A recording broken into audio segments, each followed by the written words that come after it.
Eh, Están viendo ahí la pantalla, ¿no? Ok. Voy a cambiarme acá.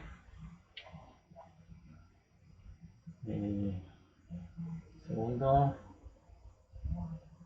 Es que ya va, que esta pantalla se me queda aquí toda. Porque no logro ver dónde es que se le coloca. Aquí, ahora.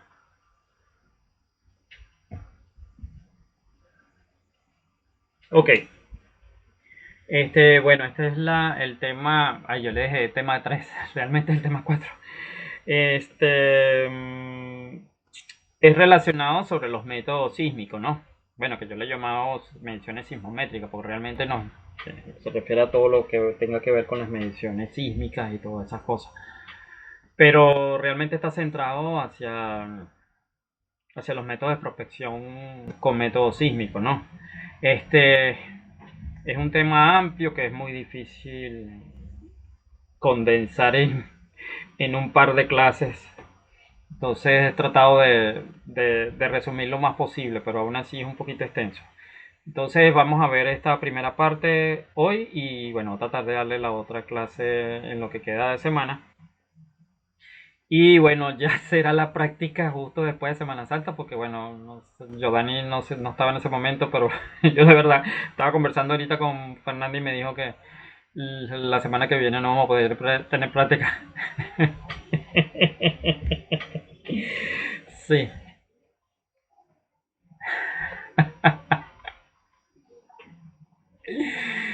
sí, vale. No, yo estaba jurando que de verdad la semana que viene era día normal de clase, pues. O sea, yo por mi mente no se me cruzaba que era Semana Santa todavía. Entonces la práctica va a tener que ser después, cuando regresemos. Entonces, bueno, nada, seguiremos, pues. Entonces, bueno, sí, vamos a dar esta primera clase hoy y continuamos en lo que queda de la semana y bueno, nos veremos entonces con la práctica para después. Bueno, este tema vamos a dar algunos conceptos básicos. La idea es obviamente para que nosotros podamos entender un poco los métodos sísmicos, entender algunos conceptos que son necesarios pues para primero para que nosotros entendamos de qué se trata el método y segundo para saber qué hacemos cuando estamos manejando algún instrumento, por ejemplo como un sismógrafo, o sea, qué es lo que estamos viendo, qué es lo que estamos detectando y qué podemos hacer con esa información, pues. Porque de nada sirve que yo les ponga el equipo y bueno, vamos a hacer estas mediciones y ustedes no tengan ninguna idea de qué es lo que están midiendo. Entonces por eso vamos a hacer esta introducción y repasar algunos conceptos y algunos conceptos nuevos para ustedes.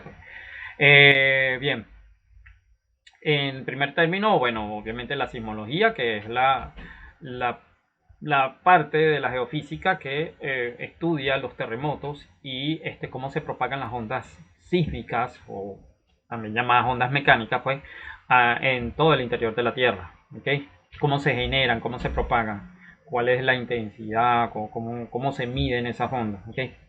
Este, y bueno, eso incluye la determinación de, por ejemplo, de los hipocentros, o sea, dónde se origina el sismo, dónde se localiza, que vendría siendo lo que sería el epicentro, magnitud, intensidad, toda la duración del sismo, ¿ok?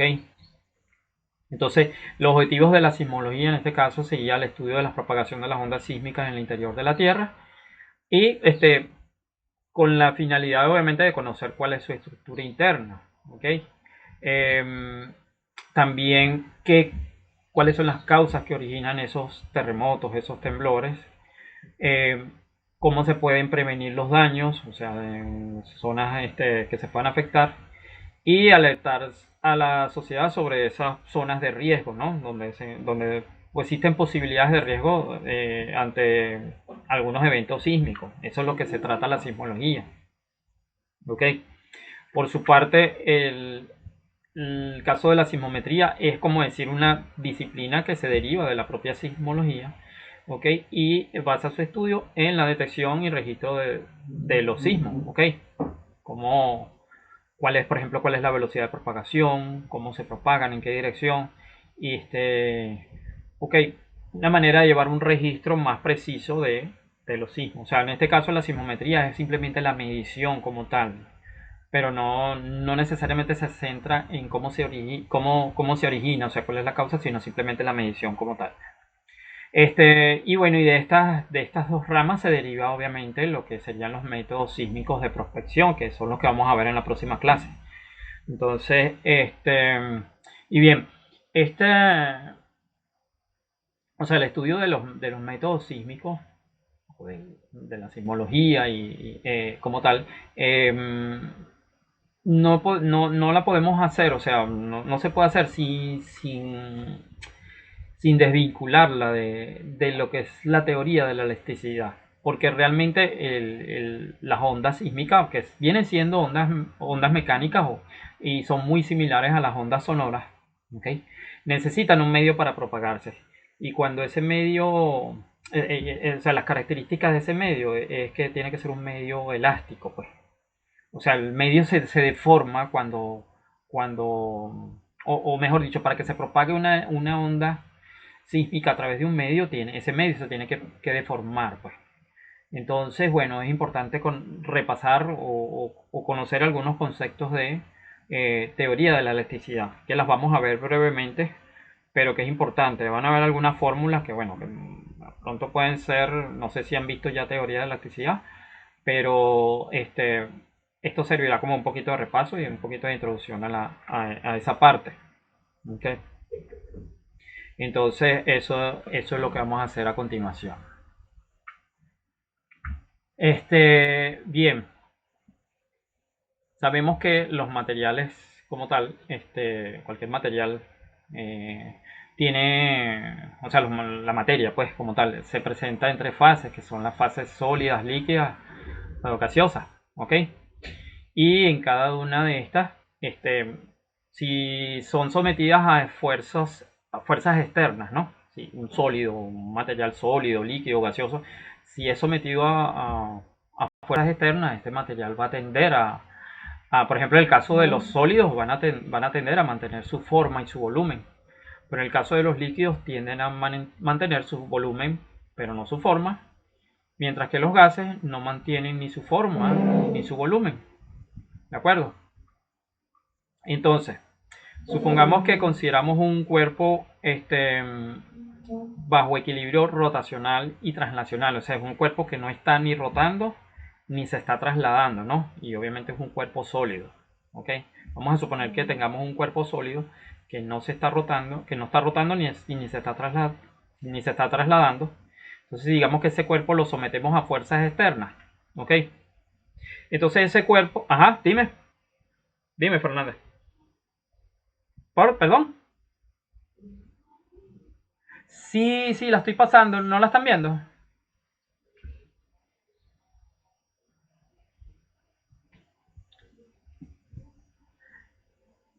Ah, ya, ya. Déjeme verificar. Bueno, no, sí la estoy cambiando. Déjame ver.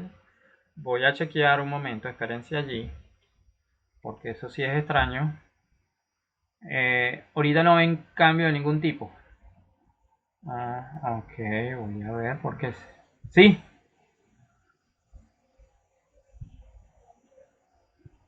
sí, sí. Ahorita la puse aquí. Y vamos a ver. Ahorita se ve cambio. Vamos a ver. Estábamos aquí. Está cambiando la pantalla.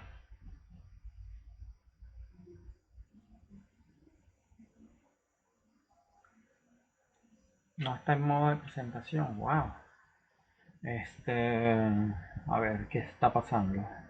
¿Será? Voy a dejar de compartir y voy a volver a compartir de nuevo. ¿Ok? Voy a un momentico. Espérense un momentico. Ajá. Voy de nuevo. Pantalla completa. Presentar. Me avisan si la ven. Ahora. Está iniciando. ¿Ven algo? Ok, voy para allá. Voy a quitar aquí. Y... Ajá. Estamos en la diapositiva 2, ¿correcto? Hay cambio. ¿Qué será la...? No cambia.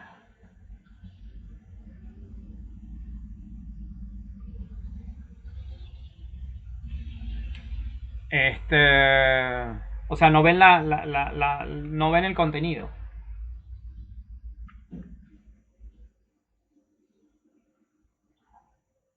No en modo presentación. Bueno, vamos a ver si lo voy a poner, lo voy a tener que poner en pantalla completa a ver si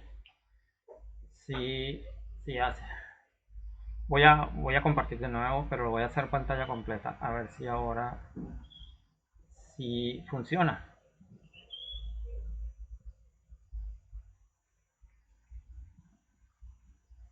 Okay. ¿Qué ven ahora?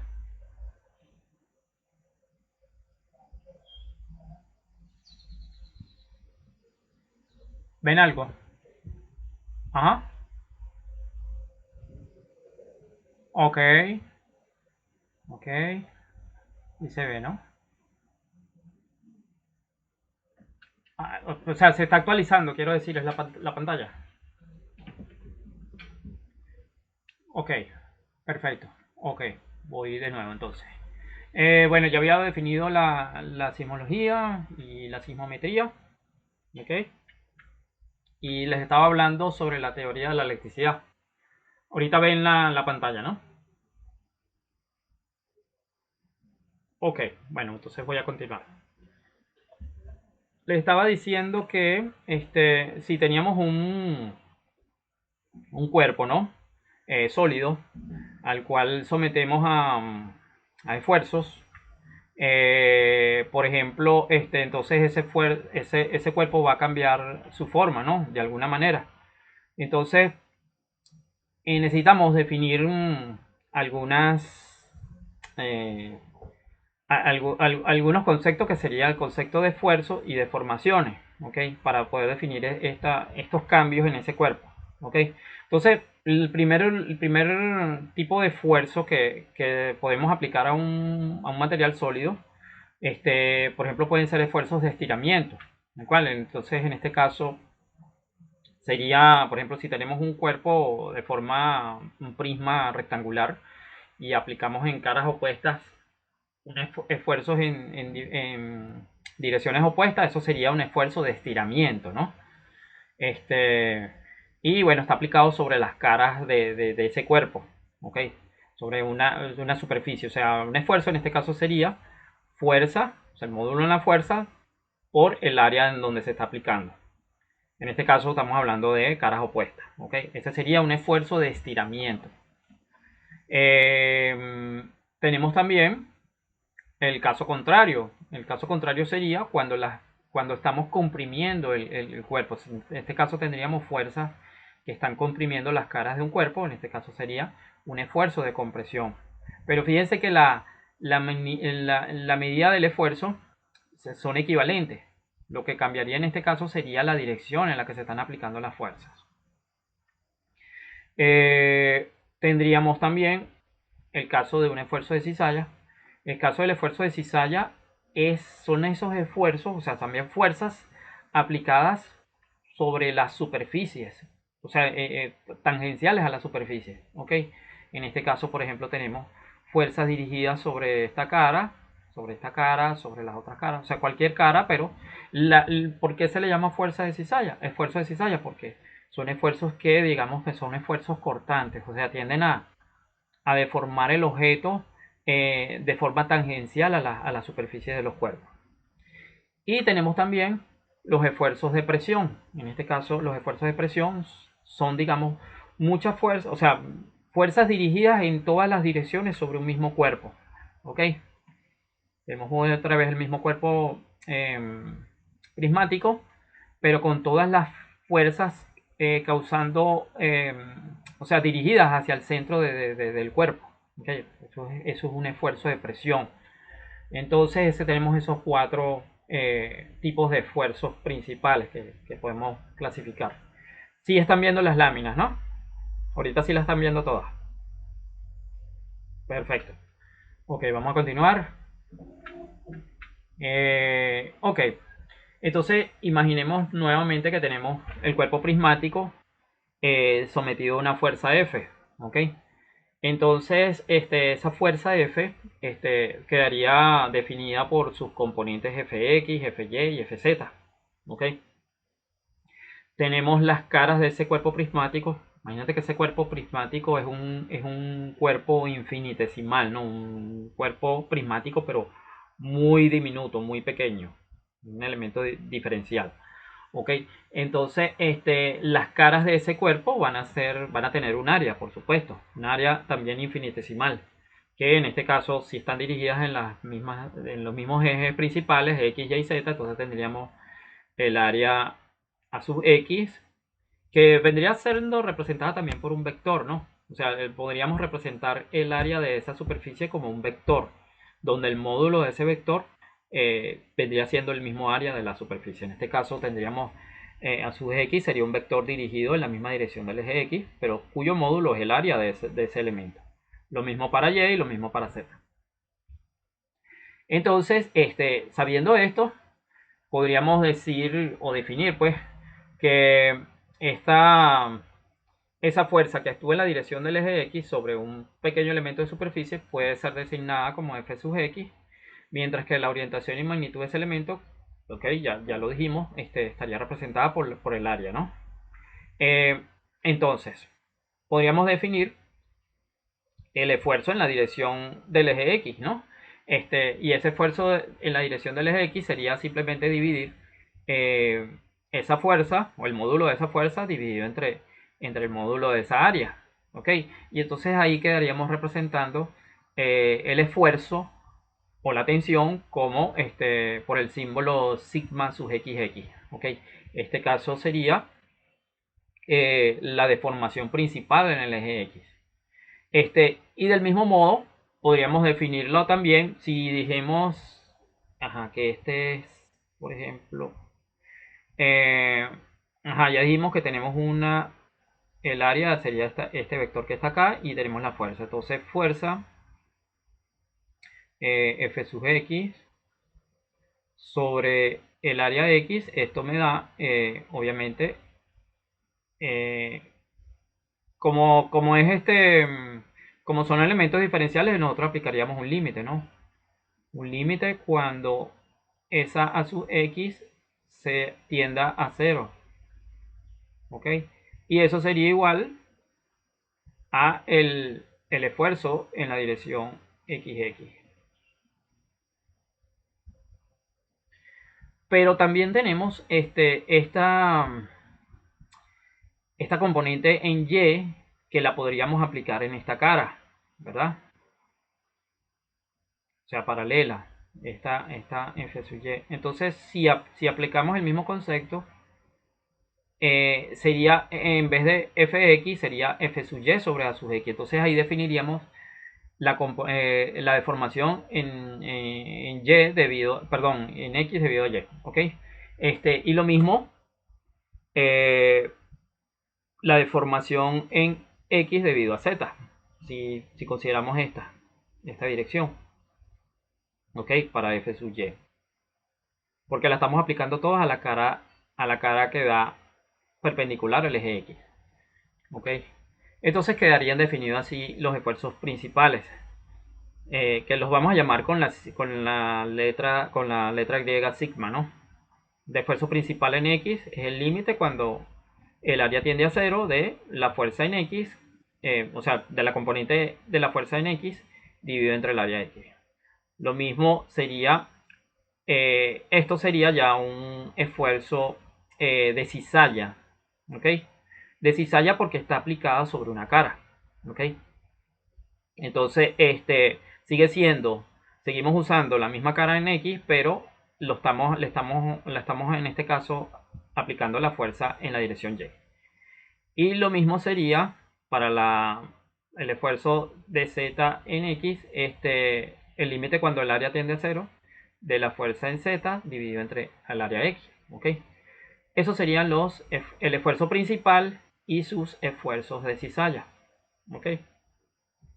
Del mismo modo podríamos hacer con las próximas caras, ¿ok? Con las caras en la dirección del eje que está orientada perpendicular al eje Y y con la cara que está perpendicular al eje Z. Entonces, haciendo eso, las relaciones serían similares, ¿ok?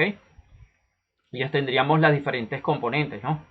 La componente de cizalla, del esfuerzo de cizalla en XY y en ZY, ¿ok? Eh, y eso me definiría, por ejemplo, si le aplicamos sobre la dirección F sub Y, ¿ok? Obtendríamos el esfuerzo principal en la dirección Y, ¿ok? Y obtendríamos también, si aplicamos lo mismo, volvamos otra vez a la figura de atrás, ¿ok? Este, ahora tenemos esta dirección aquí. Entonces, si yo divido esta fuerza en Y, dividido entre esta área, obtendría la componente principal en Y del esfuerzo, ¿no? Y lo mismo si lo hago en esta dirección para el eje Z. Obtendría F sub Y, Z, Z. Y si aplico la fuerza en X en esta cara, y si aplico la fuerza Z, o sea, F sub Z, la componente Z en esta cara, obtendría las componentes de cizalla para la cara que da perpendicular al FY, a Y, y lo mismo sería también para la otra cara que está superior. ¿Ok? Entonces, obtendría, si hago todas las combinaciones posibles, entonces eso me da 9 esfuerzos resultantes que me definen lo que se conoce como el tensor de esfuerzo. ¿Ok? Entonces, me está definiendo cómo sería o cómo se podría aplicar diferentes esfuerzos a las caras, a todas las caras pues, de un elemento infinitesimal. ¿Ok? Entonces, siguiendo un sistema de coordenadas cartesianas. Si estas fuerzas que se ejercen sobre el prisma recto infinitesimal se encuentran equilibradas, o sea, equilibradas quieren decir que no son tales que no se está produciendo una rotación ni se está produciendo una traslación. Entonces, esta matriz, podríamos llamarla una matriz 3x3, ¿ok? Vendría siendo una matriz simétrica, ¿ok? O lo que es lo mismo, en ese caso, las componentes que están en la triangular inferior y en la triangular superior vendrían siendo eh, similares, ¿no? Por ejemplo, el esfuerzo en XY sería igual al esfuerzo en YX. El esfuerzo en ZX sería igual al esfuerzo en ZX. Y el esfuerzo en YZ sería igual a ZY. ¿Ok? Entonces eso obtenemos una matriz simétrica. Pero esta es la matriz de esfuerzo. También esto podríamos aplicarlo en el caso de las deformaciones. O sea, cada esfuerzo o cada tensión sobre un cuerpo va a producir deformaciones. ¿Ok? Las deformaciones, en este caso, las, las podemos ver como que los cambios en la separación, ¿no? Tenemos un elemento, ¿no? Una barra, por ejemplo, y esa barra tiene dos puntos, ¿no? Dos puntos que podríamos llamar un punto A, lo ponemos aquí, punto A y un punto B. ¿Ok? Entonces, si esa barra se estira, ¿ok? Entonces la separación que había entre A y B ya no va a ser la misma, ahora está más separado, pues. Entonces lo que se trata es eso, de medir la separación de dos puntos en un cuerpo, este, una vez que se aplica un esfuerzo. ¿Ok? Entonces las deformaciones en un cuerpo también podemos expresarla a través de un tensor. ¿Ok?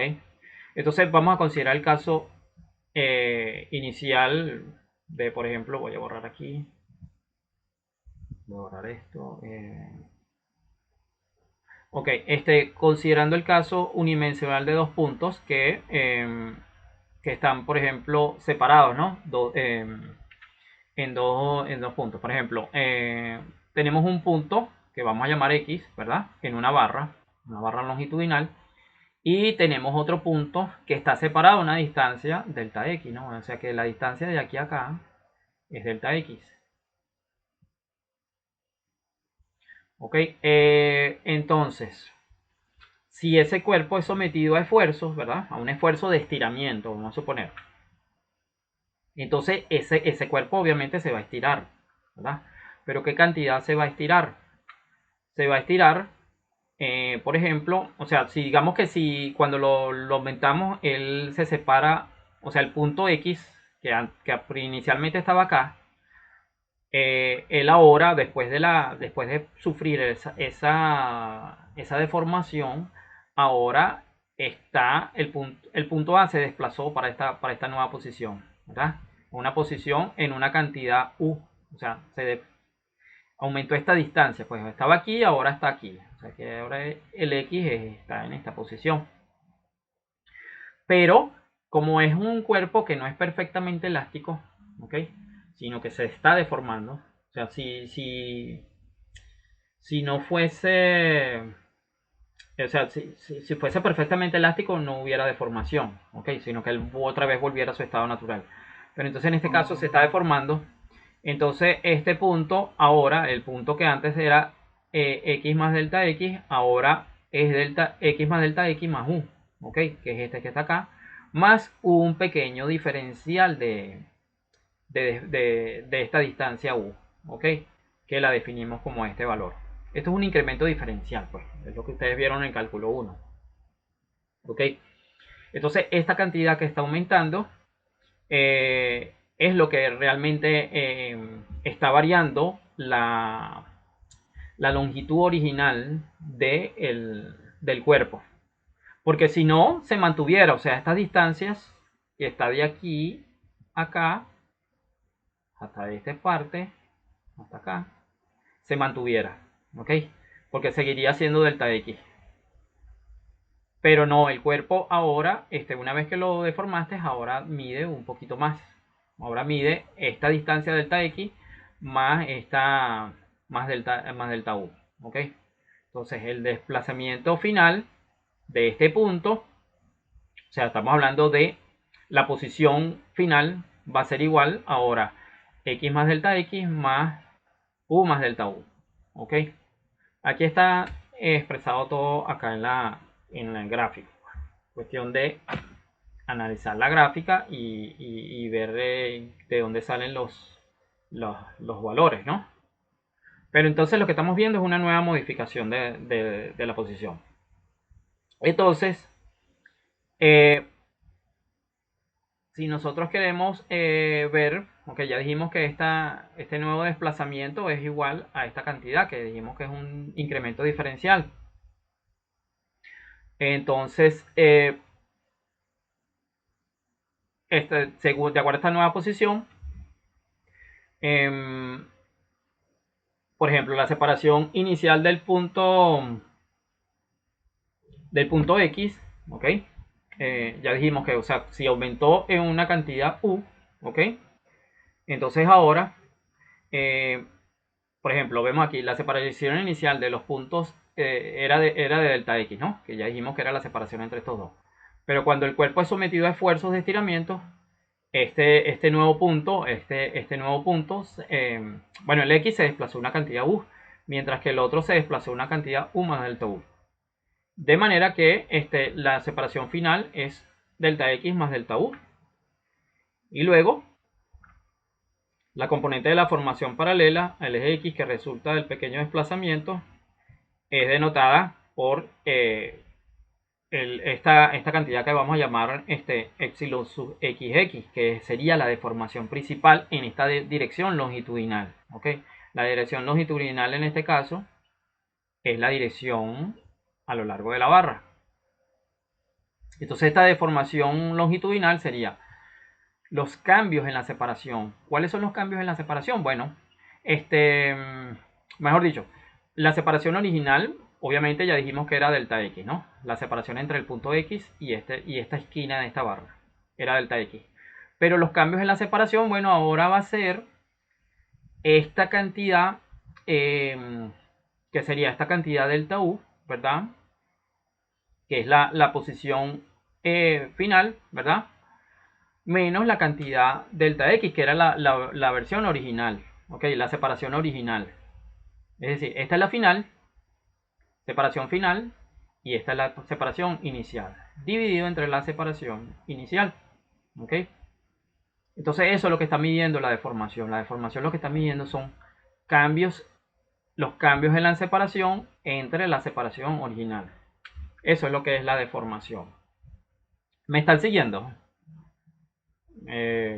Si cualquier pregunta me la pueden hacer.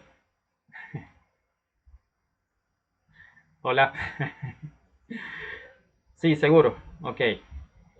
Chévere. Sí, lo que estamos es viendo cambios en separación entre la longitud de los cuerpos. O sea, cómo estaban originalmente y cómo están ahora. Entonces, como hubo un cambio en la separación de los dos puntos, ¿ok? Entonces, ¿cuál es la nueva separación dividida entre la separación que había entre ellos originalmente? Entonces, eso es lo que me da la, la, la nueva, o sea, la deformación principal en la dirección X. Entonces, aquí, bueno, de acuerdo a la fórmula, yo puedo, esta cantidad que está acá se cancela con esta.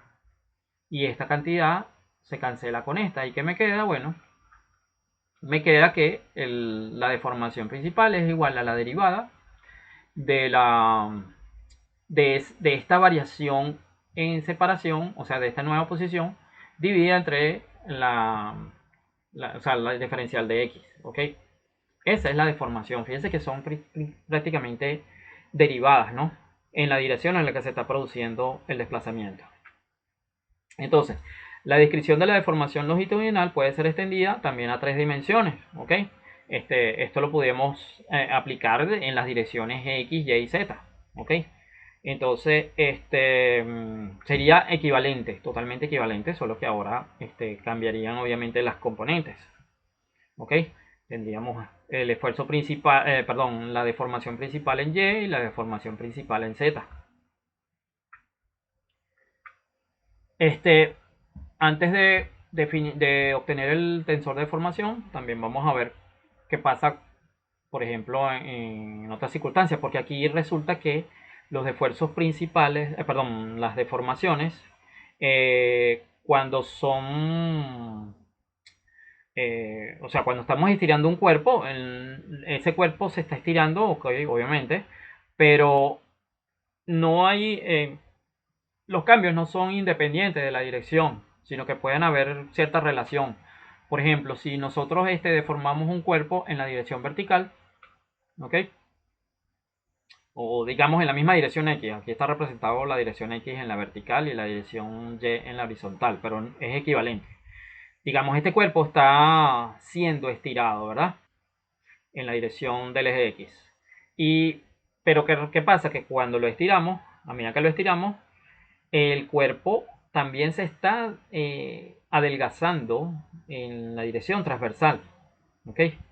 Entonces no es independiente, o sea, cuando estiramos un cuerpo o inclusive hasta cuando lo comprimimos pareciera que debería de suceder lo contrario, debería de ensancharse hacia los lados, o sea, en la dirección transversal. Entonces, eso está ocurriendo. Entonces, las deformaciones longitudinales transversales resultantes van a ser de signos opuestos, pero proporcionales a la extensión en la dirección principal. ¿Ok? O sea, llamamos a la dirección principal, o sea, cuando tienen las componentes similares, ¿no? XX. Pero las transversales en este caso van a estar en la dirección Y y la dirección Z, por ejemplo. Entonces, ellas están relacionadas de esta forma. O sea, por ejemplo, la deformación en Y sería igual a la componente principal de la deformación, pero multiplicada por una constante. En este caso es negativa porque a medida que lo estiras, él se encoge, ¿verdad? Lateralmente. Y lo mismo para el caso de la Z. Entonces, esta constante que está acá, esta constante que es nafla, ¿ok? El signo nafla en griego, ¿ok? Ok, es lo que conocemos como el cociente de Poisson. ¿Ok? Y es el resultado de dividir la deformación transversal, ¿ok? La deformación transversal unitaria entre la deformación longitudinal unitaria. Es decir, que sería dividir esta deformación transversal dividida entre la deformación longitudinal, que es la XX. ¿Ok? Entonces, eso me da una constante si el cuerpo es homogéneo y es también isotrópico, que es un concepto que lo vamos a ver también. Este, si esas condiciones siempre se mantienen, entonces eso siempre me va a dar una constante que es este valor. ¿Okay? Y de alguna manera me está diciendo una capacidad del cuerpo a resistirse a esos cambios en la forma. ¿Okay? Entonces el valor de la constante elástica es una cantidad adimensional, ¿no? Porque como es un cociente y las unidades en este caso se mantienen, entonces el cociente no tiene dimensiones. Pero es, puede variar entre 0, ¿ok? Que significa ausencia de deformación lateral, ¿ok? Esa ausencia de deformación lateral significa que a medida que yo lo estiro, él no está cambiando o cambia casi que muy poco en la dirección transversal, ¿ok? O sea que lo puedo estirar casi que indefinidamente y él no se va a deformar lateralmente. Pero puede tener un valor máximo de 0.5, ¿ok? Y en ese caso es cuando no experimenta variaciones en volumen. Eso significa que a medida que yo lo comprimo, él se extiende lateralmente en la misma cantidad. Y si lo estiro, él se encoge en la misma cantidad. Entonces prácticamente está cambiando de forma perfectamente, pero no está cambiando su volumen nunca. Sería como el caso de un líquido, por decirlo así. ¿Ok? Como un líquido como el agua, por ejemplo. ¿Ok? Entonces, en este caso, bueno, mientras tenemos esos valores entre 0.5 y 0. Perdón, entre 0 y 0.5. ¿Ok? Y podríamos decir, por ejemplo, que un cuerpo ideal de Poisson sería cuando el valor sería alrededor de 0.25. ¿Ok? Eso sería, realmente lo que estamos definiendo aquí es nuestro primer módulo elástico, que es el que vamos a llamar cociente de Poisson. Ya vamos a ver otros. Pero sigamos para obtener lo que se conoce como la matriz de deformación. O el tensor de deformación. Entonces, pero también tenemos, además como tenemos los esfuerzos longitudinales, también podemos tener esfuerzos de cizalla, ¿ok? Que son obviamente generados por, o sea, las deformaciones de cizalla pueden ser generadas también por los esfuerzos de cizalla. En estos casos, se manifiestan como cambios en relaciones angulares entre partes de un cuerpo. Entonces vamos a suponer que tenemos un cuerpo rectangular, ¿verdad? El cual tiene, por ejemplo, separaciones, o sea, digamos un cuerpo rectangular, también infinitesimal, ¿no? En este caso tiene 4 vértices, ¿ok? Y los lados de ese rectángulo, que lo estamos considerando en el plano XY, ¿no? Esos lados tienen separación delta X y delta Y, ¿ok? Entonces, si es sometido a esfuerzos de cizalla, y dijimos, o sea, los esfuerzos de cizalla siempre van en direcciones contrarias, ¿no? Entonces, si este cuerpo es sometido a un esfuerzo de cizalla, digamos en dirección hacia la derecha, obviamente va a haber uno que va hacia la izquierda, pero entonces de alguna manera se va a producir un desplazamiento y también él, en cierta forma, se va a deformar eh, lateralmente, ¿no? Tanto en la dirección vertical como en la dirección horizontal. Entonces, debido a los esfuerzos de cizalla, el punto A se desplaza en la dirección paralela a X en una cantidad U y todos los puntos localizados entre A y D experimentan también mayores desplazamientos, mientras más alejados estén del punto A. Esto es, cuando le aplicamos la fuerza de cizalla, entonces él se deforma en esta dirección, ¿ok? Y va a sufrir un desplazamiento horizontal. Pero ¿qué pasa? Que los puntos que están más alejados del punto A se están deformando mucho más, ¿okay? Digamos, se están alejando en una cantidad similar. Pero también está sucediendo lo mismo del lado contrario. pero se toma un punto de referencia, este sería el desplazamiento, ¿ok? Que también es un diferencial, ¿no? Diferencial de U con respecto a Y multiplicado por digamos, el incremento en Y, ¿ok? Entonces, este desplazamiento causa obviamente una rotación en un pequeño ángulo phi sub 1 en el sentido horario, que es este ángulo que estamos viendo acá. Y eso está definido por, obviamente, la tangente, que sería el cateto, cateto opuesto, que es esta parte de aquí arriba, entre el cateto adyacente, que es esta. Y nuevamente obtenemos la deformación en esa dirección, que prácticamente sería la relación de la tangente de este ángulo. ¿Ok? Del mismo modo, también podríamos hacer, aquí ahora si los movimientos de cizalla son verticales, entonces ahora él se va a deformar en la dirección vertical, ¿no? Entonces el punto A se desplazará en la dirección paralela del eje Y por una cantidad B, en este caso. Mientras que el punto B, el cual se encontraba a una distancia horizontal delta X con respecto a A, se desplazará una cantidad delta B con respecto a X por el diferencial de X en la dirección del eje Y. ¿Ok? Entonces en este caso tendríamos esta situación, que la vemos aquí en la siguiente figura. ¿Ok? Realmente es esta. O sea, el cuerpo ahora digamos, le aplicamos esfuerzos de cizallas en la dirección vertical y entonces ahora él rotó en esta dirección y se está rotando a través de este ángulo que está aquí, que tenemos acá. Y entonces por allá tenemos esa deformación. ¿Qué podríamos decir ahora?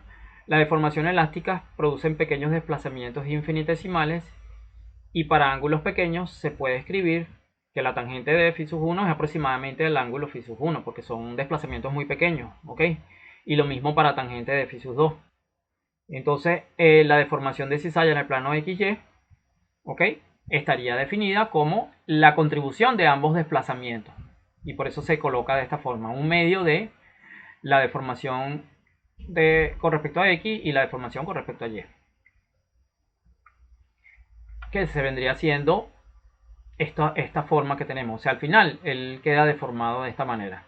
¿Ok? Porque se desplazó esta cantidad y se desplazó esta cantidad y se deformó en estos ángulos, ¿verdad? Entonces quedaron estas relaciones de ángulos en las caras del cuerpo y entonces obtenemos las respectivas deformaciones.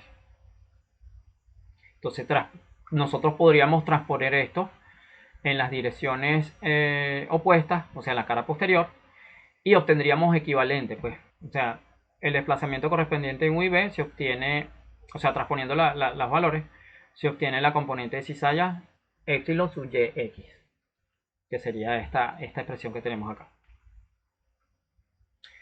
Las cuales son idénticas, por supuesto, porque lo que está cambiando es los términos están cambiados de lugares, ¿ok?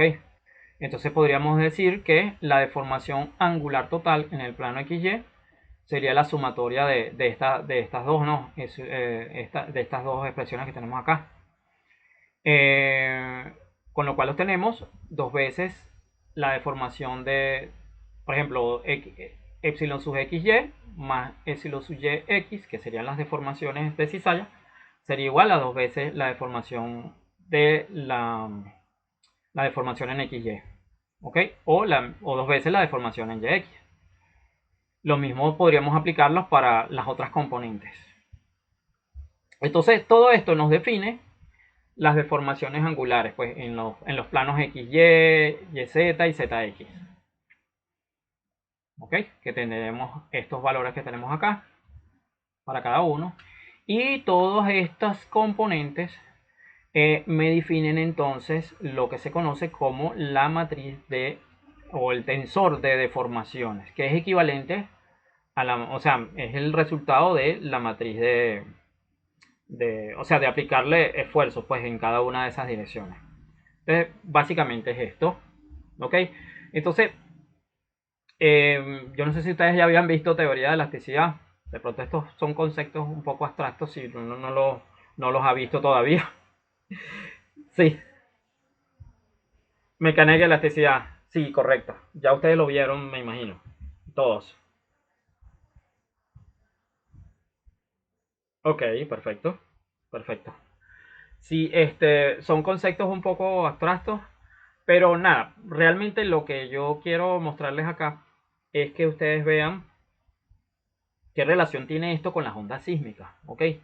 Y por qué es necesario estudiarlo.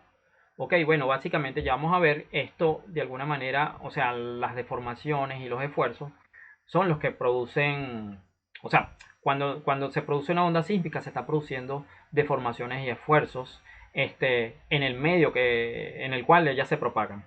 Entonces, a través de estas relaciones, ahora podemos relacionar esfuerzos con deformaciones y podemos obtener los módulos elásticos.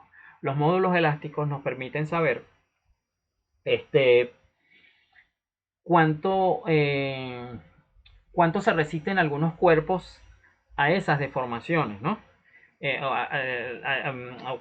Cuánto se resisten a los esfuerzos que van a causar esas deformaciones en el medio.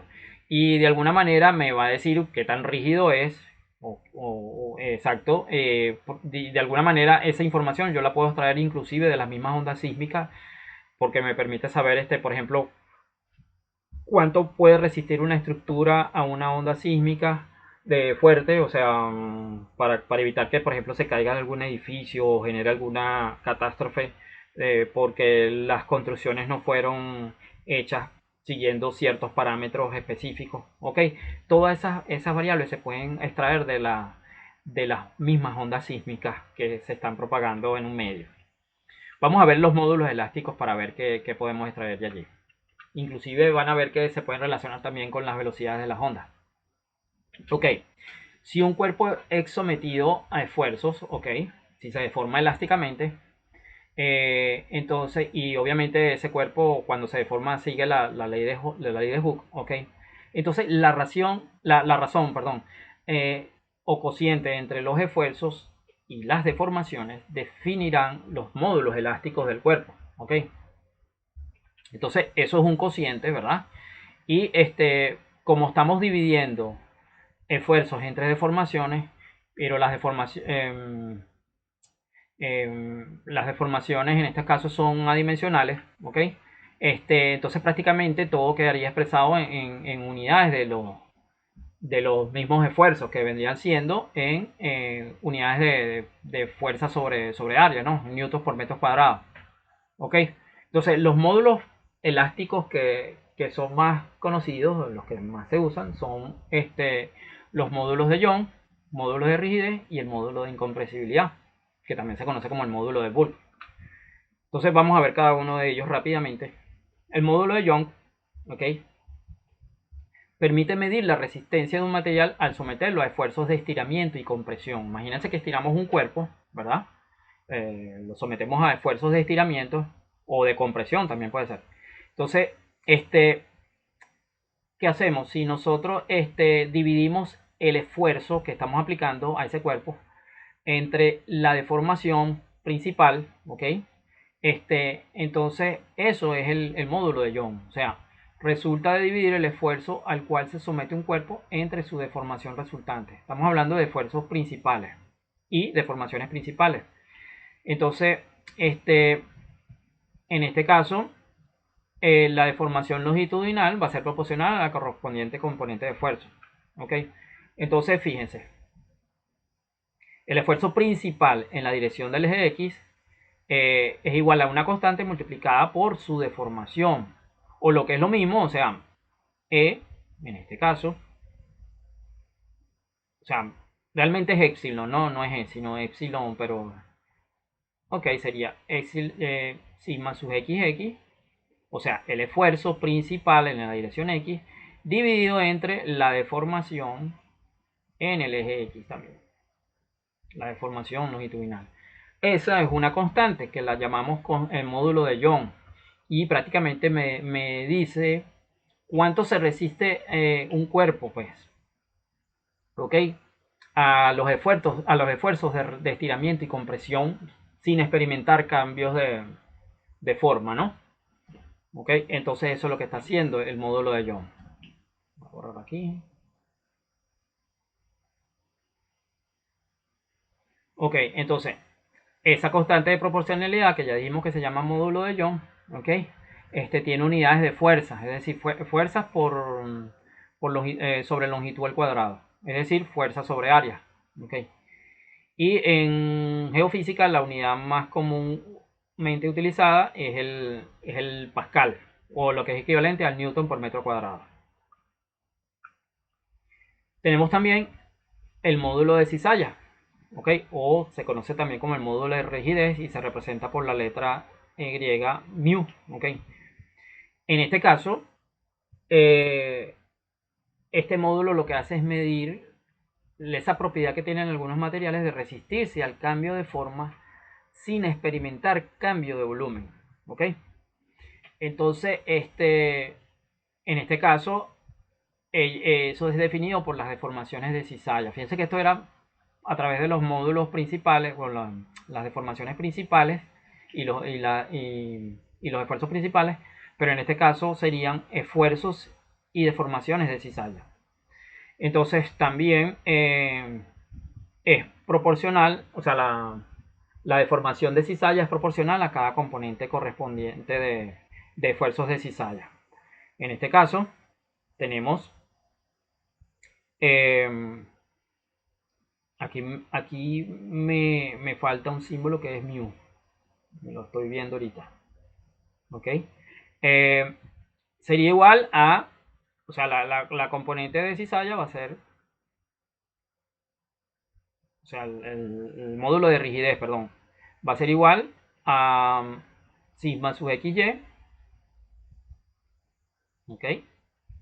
Dividido entre la deformación en xy. O sea, la deformación en cizalla, esfuerzo de cizalla dividido entre deformación de cizalla. Eso me da una constante que es lo que conocemos como el módulo de rigidez. Ok. Entonces, ya vemos que el módulo de Young es solamente con las deformaciones de esfuerzos principales, mientras que el módulo de rigidez es con las deformaciones y esfuerzos de cizalla. También es una unidad que esto aquí es mu, ¿ok? La constante de proporcionalidad mu es el módulo de rigidez, ¿ok? Y tienen las mismas unidades del módulo de Young, claro, porque las deformaciones no tienen unidad, en este caso son adimensionales, ¿ok? Pero esto sí tiene unidades, entonces siempre va a tener las mismas unidades, en este caso, por ejemplo, del mismo módulo de Young. Y el otro es el módulo de incompresibilidad. ¿Okay? El módulo de incompresibilidad, en este caso, lo que me dice es cuál es la capacidad que tiene un material de resistirse a cambios de volumen sin experimentar cambios de forma. Es cuando un material es sometido a, por ejemplo, a esfuerzos de presión, ¿ok? Especialmente presión hidrostática, que por ejemplo cuando un cuerpo está sumergido en el agua a cierta profundidad, en ese caso la presión es igual por cualquier lado del cuerpo, por cualquier lado de la superficie del cuerpo, ¿ok? Entonces esa es la presión hidrostática. Entonces los componentes de esfuerzo de cizalla son cero para las condiciones hidrostáticas, ¿ok? Porque claro, todas las fuerzas prácticamente se anulan. Y la presión interna o esfuerzo normal negativo es igual en todas las direcciones, ¿ok? En este caso igual es a un valor menos P que vendría siendo la presión. Entonces, ese módulo de incompresibilidad resulta del cociente entre la presión estática P y la dilatación. Esto es igual a P igual a menos K, que es el módulo de compresibilidad, por tita, donde tita es lo que llamamos dilatación, pero sería igual la sumatoria de los esfuerzos principales, ¿ok? A los cuales está siendo sometido un cuerpo. Entonces, también podríamos definir lo que es el inverso al módulo de Bohr, que sería lo que se conocería como el módulo de compresibilidad. Claro, si este es incompresibilidad, el módulo, el inverso sería el módulo de compresibilidad, correcto. Entonces, este módulo de Bohr tiene también las mismas unidades del módulo de rigidez, ¿ok? Y puede ser expresadas en términos también pueden ser expresadas en términos del módulo de Young y el cociente de Poisson. Por ejemplo, podríamos decir que el módulo de Bulk, ¿ok?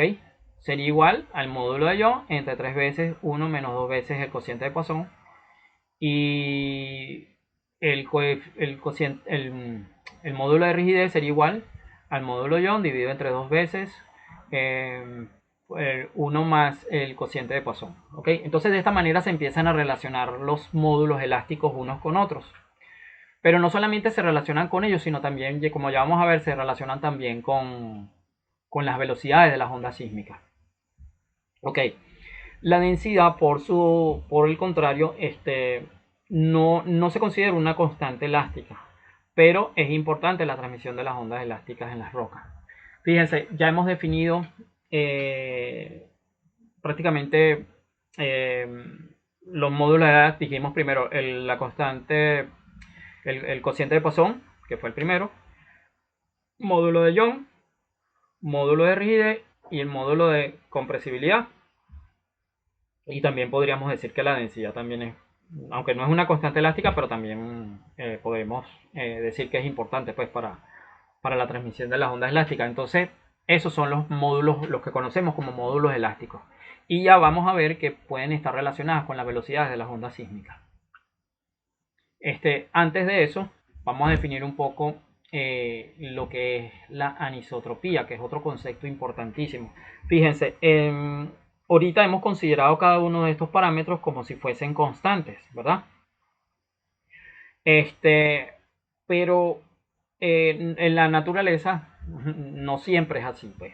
Los materiales no siempre se comportan de manera ideal, sino que tienen ciertas características que lo definen y hacen que esos valores de alguna manera presenten variaciones. Y muchas de esas variaciones dependen en gran medida de la dirección en la que nosotros estemos realizando las mediciones. ¿Ok? Entonces, pero por lo general, bueno, uno a veces puede llevar esos materiales, digamos, a tratarlos como en ciertas condiciones, ¿no? Tratarlos como si fuesen condiciones ideales, en cierta forma. Ok, entonces vamos a suponer que un material al cual ustedes están haciendo alguna medición, por ejemplo, ustedes están midiendo el voltaje, cuando ustedes medían el voltaje o la resistencia de, eh, en un resistor, ok, valga la redundancia, ustedes siempre les daban un valor, ¿verdad? Pero imagínense que agarran, por ejemplo, un material, por ejemplo, el aluminio, ¿verdad? Y ustedes, un material de aluminio que puede ser, por ejemplo, un prisma, ¿no? Y ustedes miden la resistencia en las caras opuestas de un lado, ¿verdad? Y eso les da un valor de resistencia, ¿verdad? Pero si lo miden en otra dirección de las caras de ese prisma, debería darle la misma resistencia, ¿verdad? Y si lo miden ahora en las caras superiores y inferior, también debería darle la misma resistencia. Eso, en ese caso, cuando yo estoy variando la dirección en la que yo estoy haciendo mediciones, ¿verdad? Y el valor que yo estoy midiendo no cambia, obviamente no está cambiando tampoco las dimensiones, ¿no? Siguen siendo las mismas dimensiones. Y el caso de la resistencia es un ejemplo muy simple, ¿no? Pero digamos, no estoy cambiando la geometría del cuerpo, sino que lo que estoy es cambiando la dirección en la que estoy haciendo las mediciones. Eh, si esas medidas siempre me dan iguales, entonces lo que yo tengo es un material isotrópico. Isotrópico porque las medidas no cambian con respecto a la dirección de medición. Okay, los valores de la propiedad que yo estoy midiendo no están cambiando en función a la dirección a la que la estoy midiendo. Por el contrario, si a ese material, vamos a suponer que ahora yo tengo un cristal de cuarzo, ¿verdad? También un prisma. Y ese prisma también le estoy midiendo la resistencia. O puede ser otro ejemplo, vamos a suponer una roca, por ejemplo, una mica. Las micas. Ustedes conocen las micas. Las micas tienen planos de foliación, ¿verdad? Y entonces las micas, cuando yo mido la resistencia en una dirección, esa dirección me da un valor, pero si ahora los mido en las direcciones perpendiculares a las foliaciones, ahora me puede dar otro valor diferente. ¿Ok? Entonces eso es lo que se conoce como anisotropía. Anisotropía significa que las variaciones o sea, la propiedad física que estamos midiendo varía en función de la dirección en la que se están midiendo. ¿Ok? Esa es la anisotropía. ¿Se entiende ese concepto? Le hago la pregunta porque no los escucho. Hola, Anay. Ok, ok. Perfecto, me entienden eso, ¿no? Del concepto de anisotropía e isotropía. Hola. Ajá.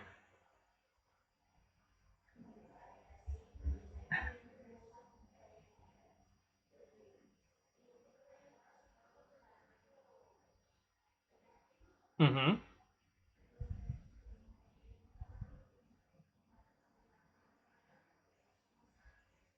Claro, pero depende en este caso, o sea, pueden depender. Sí, correcto. Eh, sí, ahorita estaba hablando de la anisotropía. Ustedes están viendo ahorita la lámina, ¿no? La lámina estoy refiriéndome a la anisotropía. Perfecto, perfecto. Sí, es correcto. Y bueno, lo que me refería era que estamos midiendo propiedades que pueden o no variar en la dirección en la que se están midiendo. Ok, entonces, por ejemplo, si yo tengo un material, por ejemplo, bueno, les puse el ejemplo del aluminio, ¿no? El aluminio, digamos, no un prisma, pero por ejemplo, si fuese una esfera, tiene las mismas dimensiones en cualquier lado que yo la mida. Pero si yo mido la resistencia de esa esfera en cualquier dirección, la resistencia eléctrica, ¿no? Estamos hablando de la resistencia eléctrica. Si, por ejemplo, si yo la mido la resistencia eléctrica en cualquier dirección de esa esfera de aluminio, la resistencia debería darme igual en cualquier dirección que yo la mida. En ese caso tenemos un cuerpo isotrópico. Isotrópico porque no importa la dirección en la que yo esté midiendo la propiedad. ¿Ok? Esa propiedad se mantiene. O sea, llamemos temperatura, llamemos resistencia, llamemos voltaje, corriente, cualquier propiedad que yo mida en un material y esa propiedad no varía en función de la dirección, eso se conoce como isotropía.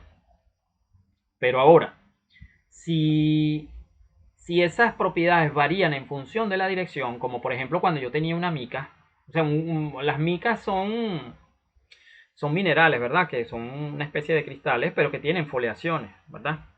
Y esas foliaciones de alguna manera presentan cierta característica. Es el plano por donde ellos más se tienden a, ¿cómo se llama? A fracturarse fácilmente, ¿verdad? Entonces, si yo mido la resistencia eléctrica en la dirección paralela a las foliaciones, va a ser diferente a si yo las mido en la dirección perpendicular. ¿Ok? Y entonces esa característica de que varía la propiedad física en función de la dirección, eso es lo que se conoce como un material anisotrópico. ¿Ok? Los materiales anisotrópicos son aquellos en los que la propiedad física varía en la dirección en la que se esté midiendo. ¿De acuerdo? ¿Eso se entiende? Ok, perfecto. Bueno, ahora que sabemos eso, este, eh, podemos decir que ya hay varias características que están afectando las condiciones del medio. O sea, tenemos, o sea, si esto lo llevamos ahora al caso de los, de los módulos elásticos, los módulos elásticos pueden ser diferentes en la dirección en la que se midan. ¿Ok? Este, pueden ser iguales, ¿no? Si son iguales los módulos elásticos, entonces estamos hablando de un material isotrópico. Pero si esas condiciones varían, entonces ahora el material puede tener, eh, ¿cómo se llama? Puede ser un material anisotrópico. ¿Ok? Entonces, eso afecta al medio y también afecta en este caso el medio es el subsuelo, ¿no? O sea, el medio es la tierra, ¿ok? Entonces, las ondas sísmicas cuando se propagan en la tierra como una distorsión elástica, o sea, llamemos una onda a una distorsión elástica realmente, que es de muy corta duración. Entonces, si esa deformación permanece por pocos segundos, ok, o minutos, en esas condiciones, la teoría de la elasticidad nos va a permitir explicar la propagación de las ondas sísmicas, ok. Entonces, cuando los materiales son sometidos a esfuerzos repentinos, ok, o sea, movimientos bruscos, ok, entonces ellos pueden reaccionar de diferentes maneras a que si son sometidos a esfuerzos o a esos cambios bruscos, pero en un tiempo mucho más pequeño, ok. Entonces, las rocas y minerales en la Tierra son afectadas por varios factores, o sea, por ejemplo, la temperatura, la presión, ok, todas esas cosas pueden variar no solamente ¿cómo se llama? En el espacio, sino también pueden variar en la dirección, pueden variar en el tiempo y pueden variar de acuerdo a otras características como la temperatura, la presión. Todos esos factores van a influir en el comportamiento de las ondas en el medio. Este, y bueno, la Tierra como está respondiendo de forma elástica, ¿ok?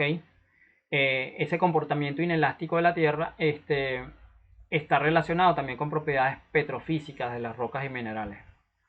Si ese material no es perfectamente elástico, como el caso de la Tierra, o sea, el subsuelo, entonces esa onda que está atravesando el subsuelo va a perder energía, ¿ok? Va a perder energía porque obviamente no se trata de un medio perfectamente elástico, ¿ok? Y es debido a eso que la onda, a medida que se aleja de la fuente, ¿ok? Va perdiendo energía gradualmente. Y ese fenómeno es lo que se conoce como el fenómeno de atenuación, ¿ok? Y es debido a la dificultad de las partículas del medio, ¿ok? Del material, de responder, o sea, es como una especie de resistencia a los movimientos, ¿ok? La resistencia al movimiento es lo que nosotros conocemos como atenuación y es prácticamente la pérdida de la energía a medida que la onda va avanzando, ¿ok? Entonces, si la onda se produce en un lugar, obviamente en ese lugar la onda tiene bastante energía porque es el punto donde se está produciendo, pero a medida que te alejas de la fuente, esa energía va disminuyendo a medida que te vas alejando. Eso es lo que se conoce como atenuación. Este, ok, ahora sí vamos a entrar un poco ya a lo que corresponde al método sísmico. Y ya llevamos una hora de clase, pero vamos a tratar yo creo que en unos minutos más ya debemos tener ya algo bastante avanzado. Ok, la propagación de una distorsión sísmica, ok, a través de un medio heterogéneo, sabemos que es bastante compleja, ¿no? Entonces, las condiciones pueden ser aproximadas mediante un sencillo cambio de espesor, la densidad y las propiedades elásticas de cada capa. Ok, por ejemplo, nosotros tenemos un medio cualquiera, ¿verdad? Y en ese medio donde se van a propagar las ondas, tienen que tener ciertas características, ¿ok? Por ejemplo, que pueda responder elásticamente a los cambios de presión, a los cambios de deformación, ¿verdad? Para que esas ondas se puedan propagar. Entonces, lo más lógico es que esa onda viaje en un medio elástico, pues es lo que nosotros tendemos a pensar, ¿no? Pero obviamente ya acabamos de decir que como el medio no es perfectamente elástico, entonces esa onda va a perder, digamos, cierta energía. Entonces, podemos decir que a medida que la onda ha viajado cierta distancia, ¿ok? De su fuente, la amplitud de alguna manera va disminuyendo. Y eso va haciendo que el medio es causado pues porque el medio se está deformando elásticamente para permitir su paso, pero también va a haber cierta pérdida de energía. Entonces, las partículas del medio llevan a cabo un movimiento armónico simple, ¿ok? Porque está respondiendo a esas vibraciones y se están transmitiendo como un complejo juego de movimientos ondulatorios. Por ejemplo, eh, cuando nosotros, por ejemplo, lanzamos una piedra en un lago, se producen ondas, ¿no? Que ustedes ven en la superficie, ¿ok? Esas ondas que nosotros vemos en la superficie de ese lago es lo que nosotros conocemos como ondas superficiales, ¿ok? Son las ondas que están viajando justamente por la superficie. Pero debajo de esa superficie, las ondas también se están propagando, este, como si fuese, o sea, a partir desde el punto donde se están originando, ellas se están desplazando como si fuesen, digamos, semiesferas, ¿no? Semiesferas, o sea, ondas de forma semiesféricas que se están propagando en todas las direcciones. ¿Ok? Entonces, esas ondas que están en ese medio de forma semiesféricas es lo que se conoce como las ondas de cuerpo. ¿Ok? Entonces tenemos estos dos tipos de ondas. Las ondas de superficie y las ondas de cuerpo. ¿Ok? Las de superficie que es, bueno, las podemos hacer similares a cuando se tira un objeto en el agua. ¿Ok? Y que la podemos ver. Pero tenemos también las ondas que están propagándose en el medio que son las ondas de cuerpo. ¿Ok? Entonces, esas ondas se pueden propagar de ambas formas y podemos decir que las ondas, o sea, tanto las ondas superficiales se pueden dividir, por ejemplo, en las ondas Rayleigh o en las ondas Love, mientras que las ondas de cuerpo podemos tener dos tipos también, que son las ondas P y las ondas S. Ya ustedes habrán oído hablar de ellas, ¿ok? Vamos a ver con detalle qué significa cada una. Entonces, nuevamente, las ondas internas de cuerpo son aquellas que viajan en el interior de un medio elástico. Y tenemos en este caso las ondas longitudinales, ¿ok? En el caso de las ondas que viajan, o sea, las ondas de cuerpo, tenemos las ondas longitudinales, que también decimos que son las ondas P, y tenemos las ondas transversales, que serían las ondas S. Veamos en detalle cada una de ellas. Por ejemplo, las ondas longitudinales son aquellas que viajan en el interior del medio elástico y se pueden decir, porque son las ondas longitudinales y las ondas transversales. Las longitudinales, en este caso, son las que se producen en la dirección de propagación del movimiento, ¿verdad? Y son ondas que resultan de, digamos, fenómenos de compresión y dilatación de todas las partículas que componen el medio, ¿ok? También se les llama como movimientos de condensación y rarefacción, ¿ok? En sismología, bueno, ya sabemos que se conoce como ondas P. Este, y bueno, una de las características que tienen ellas es que son las primeras que se registran en los terremotos. Veamos, por ejemplo, cómo se ven esas ondas. Ok, entonces, esas ondas, en estas ondas, el movimiento de vibración de las partículas, ya dijimos, se produce en la misma dirección de propagación. Y entonces, si vemos, por ejemplo, estas partículas que están dibujadas en rojo, siempre se mantienen confinadas en un espacio fijo, ¿no? O sea, dentro de cierto rango de movimiento, pero ellas no se están trasladando largas distancias, sino que simplemente están confinadas en un solo lugar. Y vemos que en grupo ellas tienden a amontonarse en una zona como esta que estamos viendo aquí. ¿Ves? Esta parte que estamos viendo aquí, están todas agrupadas y en otras zonas están desagrupadas, o sea, están como más alejadas. Entonces las zonas donde están ellas agrupadas es lo que conocemos como una zona de compresión. O sea, las partículas están comprimidas, mientras que en las zonas donde ellas están esparcidas son en un punto de rarefacción o de dilatación, ¿ok? O condensación, ¿ok? Entonces, eso es lo que está pasando con una onda P o una onda longitudinal.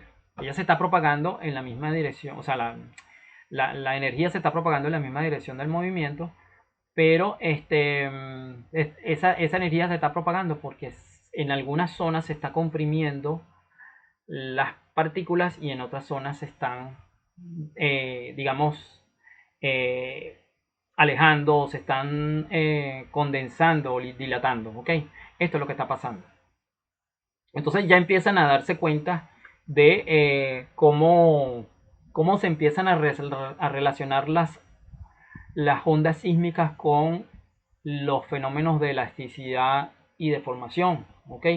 Prácticamente lo que estamos viendo aquí son puntos en un medio donde tienden a comprimirse las partículas y en otros puntos donde tienden a dilatarse. ¿Okay? Simplemente fenómenos de compresión y dilatación. ¿Me están siguiendo, no? Perfecto. Ok. Eso es lo que está pasando. Y bueno, obviamente podemos relacionar las zonas donde donde hay mayor compresión, justamente, por ejemplo, con una onda senoidal. En este caso, lo estamos representando por una onda senoidal, donde los picos de la onda senoidal justamente es la zona donde hay mayor compresión. Y las zonas donde hay mayor dilatación serían los valles de esa onda sinusoidal. ¿Okay? Eso es lo que estamos viendo allí en esta representación gráfica animada. Ok, en el caso de las ondas S o las ondas transversales, en este caso el movimiento de vibración se produce en la dirección vertical, ¿no? Perpendicular a la dirección en la que se está propagando la onda. ¿Ok? Estas también se les conoce como ondas de corte o de cizalla. ¿Por qué? Porque en este caso los movimientos son, por ejemplo, ascendentes, descendentes y obviamente son perpendiculares al desplazamiento de la onda. ¿Ok? A la dirección en la que se está moviendo la onda. Y por eso son ondas de cizalla, son ondas de corte. ¿Ok? Pueden causar que un objeto se deforme, un material se deforme por el movimiento de sus partículas internas. ¿Ok? Entonces también se les conoce como ondas de cizalla. También ondas S, ¿ok? Son las que llegan después de las ondas P. Son las segundas en registrarse, por lo tanto, en un registro sísmico. ¿Ok? Pueden ser de dos tipos, pueden ser, eh, ¿cómo se llama? SB y horizontales, o sea, las verticales, que pueden ser ondas S en la dirección vertical, y las horizontales, que pueden ser ondas S en la dirección horizontal. Ok, vemos aquí cómo se mueven las partículas en grupo.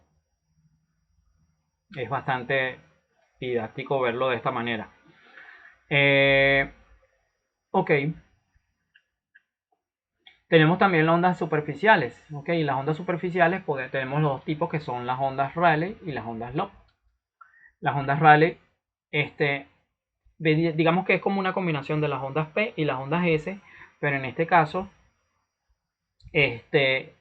ellas, además de que se están comprimiendo en la dirección longitudinal, también están eh, desplazándose en la dirección vertical, pero en el plano eh, Z, digamos, en el plano, plano perpendicular a la superficie, ¿ok? Y por tanto, en este caso, es perpendicular a la dirección de propagación, ¿ok? Y su movimiento es, en este caso, elíptico y retrógrado.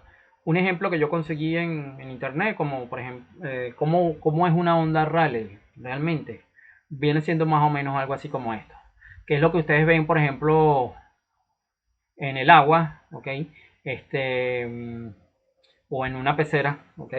Como ven como las partículas se van moviendo. Fíjense que las partículas que están más en la superficie se mueven, tienen un desplazamiento mayor que las partículas que están a mayor profundidad, ¿no? Más alejados de la superficie, ¿ok? Pero fíjense que los movimientos son circulares o elípticos, ¿no? Entonces, realmente son movimientos elípticos y retrógrados. ¿Ok? Este es el ejemplo más fácil de ver un tipo de onda Rayleigh. ¿Ok? Es bastante didáctico verlo de esta manera. Tenemos también el caso de las ondas Loeb. ¿Ok? El caso de las ondas Loeb eh, son son parecidas a las ondas Rayleigh, pero en este caso en vez de moverse en la dirección vertical, se mueven en la dirección horizontal, ¿ok? También perpendicular a la dirección de propagación.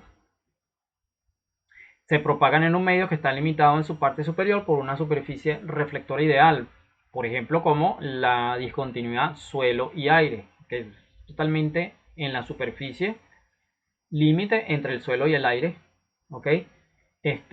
Y obviamente en la parte inferior por un medio en el que la velocidad de las ondas transversales es mayor que el primero, o sea, obviamente es el suelo. Este es un ejemplo, el único ejemplo que pude conseguir de lo más parecido a una onda Lop, ¿ok? Eh, Esto es como si estuviéramos viendo la onda desde planta, ¿ok? Visto desde arriba en una superficie, y entonces vemos que las ondas aquí también están confinadas a moverse de forma circular, pero van propagándose, o sea, van agrupándose pues en ciertos frentes de onda y se van desplazando a medida que va avanzando el tiempo. ¿Ok? Esos serían los cuatro principales tipos de ondas. ¿Cómo se relacionan estas ondas con los módulos elásticos? ¿Cómo se relacionan con las velocidades de propagación? ¿Ok? Hay muchas maneras, ¿no? La relación del análisis mecánico de la ecuación de la onda eh, nos demuestra que hay una relación entre las ondas P y S, ¿ok? Y esas relaciones tienen algo que ver con los módulos elásticos, ¿no? Eh, en, en este caso, se relacionan por las ecuaciones que expresan la velocidad en términos de la densidad ρ, esto es ρ. Lo que pasa es que cuando hice la conversión me lo transformó, el ρ, la densidad de los coeficientes elásticos de un material. Okay. La relación de las velocidades entre las ondas P y S podemos definirla de esta manera. Okay, esta es la velocidad de la onda P a partir de los módulos elásticos por ejemplo, en este caso es del módulo de bulk, o sea, el módulo de incompresibilidad, y ¿cómo se llama? El módulo de rigidez y la densidad, o en este caso a través del módulo de Young, la densidad y el coeficiente de Poisson. Pero también podríamos definir la onda S, la velocidad de la onda S, como la raíz cuadrada de el módulo de rigidez entre la densidad, o la raíz cuadrada del módulo de Young entre dos veces la densidad por 1 más el coeficiente de Poisson. Ajá. Esto es interesante. Si notamos que el módulo del bulk y el módulo de rigidez son siempre positivos, ¿ok? Y además el coeficiente de Poisson es menor que 0.5 siempre, ¿ok? Entonces de aquí se deriva que las ondas las ondas P siempre van a ser mayores que las ondas S en un factor considerable. Y para conocer ese factor simplemente dividimos cualquiera de estas ecuaciones entre estas y obtenemos la relación entre las ondas P y las ondas S. ¿Ok? Que sería este factor que está acá.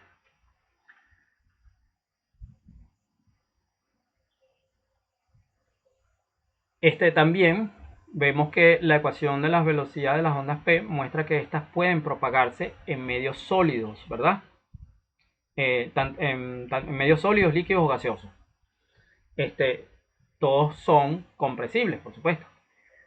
De modo tal que si el módulo de rigidez fuese igual a 0, entonces para un fluido la onda P vendría dada por esta expresión. ¿De acuerdo? Y en el caso de que si el módulo de rigidez fuese igual a 0 tanto para líquidos como para los gases, la velocidad de las ondas S en este caso vale 0 para cualquier fluido. Eso ya ustedes también lo habían visto, ¿no? La velocidad de las ondas S para para un fluido siempre vale 0. Entonces, no, obviamente, no, las ondas de cizalla, o sea, las ondas cortantes no se propagan en los medios líquidos ni en los gases. Algunas veces, deseamos estar interesados en estimar las velocidades de las ondas S y de las ondas Rayleigh, ¿ok? en cualquier estudio, ¿no? Ustedes van a ver algunos registros sísmicos en la práctica, en los cuales vamos a poder determinar, eh, o sea, la velocidad de las ondas, ¿no? Y podríamos estimar las velocidades de las ondas GS, quizás también las de las ondas Rayleigh, ¿ok? No siempre son fáciles de ver en un registro sísmico. Hay que tener una buena experiencia para reconocerlo. Pero por lo menos las ondas P sí las van a poder reconocer fácilmente. Ok, entonces en ese caso se pudieran ser necesario estimar esas ondas. Ok, entonces eh, lo que sí es importante es que las ondas LOP, ok, no son generadas durante un trabajo de exploración. Se necesita mucha energía para poderlas generar. Ok, este, prácticamente se generan prácticamente en los terremotos. Ok, a continuación se muestran ecuaciones o algunas relaciones pues, para determinar las velocidades de las ondas S y Rayleigh a partir de las ondas P. Ok, entonces por ejemplo, si nosotros conocemos las ondas P, la velocidad de las ondas P, a través de un registro sísmico que hagamos, pudiéramos determinar la velocidad de las ondas S a través de esta relación si estamos hablando de rocas cristalinas. Para rocas sedimentarias sería esta relación que está acá. Para suelos y materiales poco consolidados tenemos esta. Y la velocidad de las ondas Rayleigh sería 0.9 veces la velocidad de las ondas S. ¿Ok? Entonces vemos que ya a través de los módulos elásticos y a través de todas estas relaciones que vimos anteriormente podemos determinar la velocidad de las ondas S mmm, conociendo los módulos elásticos o viceversa. Imagínense que tenemos un registro y podemos hallar las velocidades de las ondas S o de las ondas P. También pudiéramos determinar los módulos elásticos. Entonces pudiéramos saber si en un lugar determinado eh, las características del medio son apropiadas para hacer, por ejemplo, una construcción que sea resistente a algún sismo, algún terremoto o similar, pues, una represa o un túnel, ok. Para esto es que nos sirven los módulos elásticos, ok. Los podemos derivar a partir de los registros sísmicos, siguiendo estas relaciones que ya acabamos de ver. ¿Alguna pregunta hasta ahora?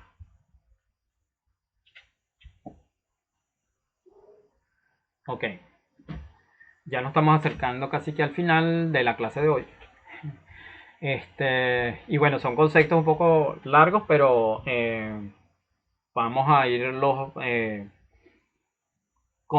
consolidando a medida que vayamos viendo más conceptos. Ok, bien, un poco hablar sobre cómo se pueden detectar los sismos, ok, o los terremotos, ok. Eh, Siempre el hombre intentó determinar o detectar pues cómo se producían los terremotos o de alguna manera hasta inclusive hasta predecirlos, ¿no?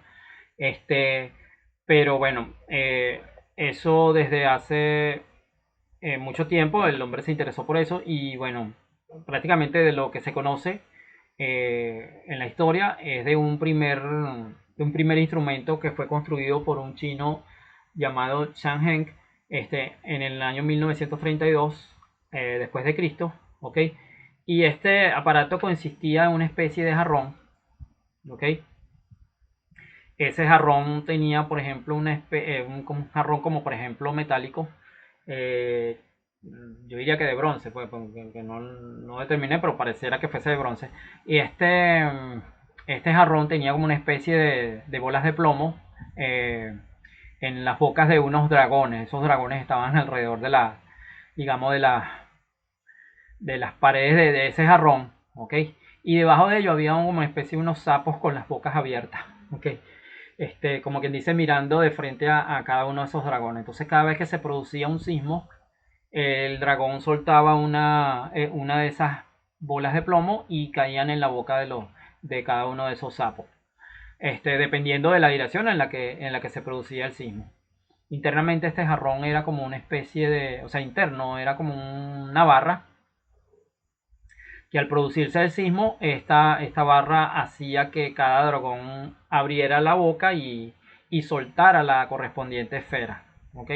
Entonces esa caía en cada uno de los sapos y de esa manera se podía saber en qué dirección o sea, se podía saber que se produjo un sismo y también en qué dirección ocurrió. ¿Ok? Entonces era bastante simple, un diseño bastante simple, pero a la vez era, para la época era algo, yo diría que algo sofisticado, porque bueno, era lo que se podía hacer en ese momento. Entonces, eso ocurrió en esa época, pero después también, a principios eh, por ejemplo, en el siglo XVIII, este, otro personaje de Haut Fulier, eh, en el año 1703 también ideó otro artefacto, o sea, conocidos como sismoscopios. Estos realmente son unos sismoscopios. Este, que en este caso fue construido de madera, eh, de forma circular, ¿ok? Y tenía, como decir, unos recipientes, como pequeñas tazas, ¿verdad? Y en su interior, en la parte superior, tenía como una especie de un líquido que podía ser líquidos de agua o de mercurio, ¿ok? Y casi que el mismo principio de funcionamiento era muy similar al del jarrón, ¿ok? En este caso, si había ocurrido un sismo, esta base tendía a inclinarse un poco y dejaba salir el líquido a cada una de esas tazas correspondientes dependiendo de la dirección en que se produjera el sismo. ¿Ok? Entonces eran bastante similares.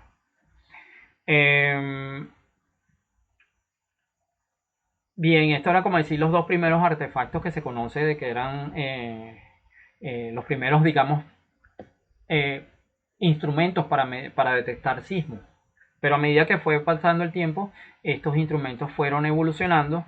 Cada vez se empezaron a hacer instrumentos más complejos y entonces ahí salió el primer sismógrafo, que al cual se le atribuye a John Milne en 1892. Este, el nombre de sismógrafo se deriva de la capacidad de convertir fielmente la vibración del suelo en un registro visible. ¿Ok? Prácticamente era algo que sí se podía. Porque una de las características que tenían estos instrumentos que vimos anteriormente era que no tenían la capacidad de hacer el registro del sismo como tal. ¿Ok?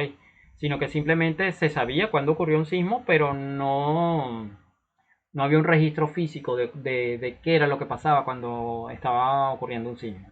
En cambio, los sismógrafos sí permitieron eso. O sea, la invención del sismógrafo permitió llevar un registro. Este, entonces, la vibración del suelo era detectada y amplificada por un sensor llamado sismómetro, que en el caso de la sismología es lo que conocemos como un geófono. Ustedes ya vieron un ejemplo de un geófono que yo se los mostré en la clase de la práctica, la primera práctica, y es básicamente eso, pero los primeros geófonos que habían obviamente eran algo mucho más simple que eso. Entonces, en los instrumentos modernos, la vibración es amplificada y filtrada de manera electrónica. Y ese movimiento amplificado se convierte en un registro visible llamado sismograma. Eh, Hubo también un sismógrafo que construyó Secchi, ¿ok? Que es el que se consideraría el primer dispositivo en registrar el movimiento de un sismo en función del tiempo. Pero este sismógrafo fue sustituido rápidamente por otros desarrollados por científicos como John Milne, Thomas Gray, ¿okay? Y James Alfred Edwin en 1855-1935.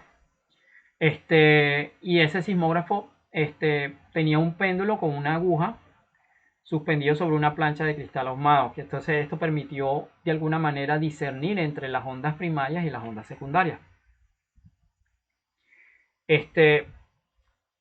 Una de las fallas de esos primeros sismógrafos era que no estaban amortiguados. ¿Qué significa que no estaban amortiguados? Era que prácticamente respondían a cualquier frecuencia que se generara en el subsuelo. O sea, las frecuencias de las vibraciones eh, generaban que el sismógrafo digamos que entrara en resonancia, y eso era algo que no se deseaba. Pues cuando el instrumento entra en resonancia, entonces uno no sabe si ya el sismo terminó, porque el instrumento sigue vibrando a pesar de que ya terminó el temblor.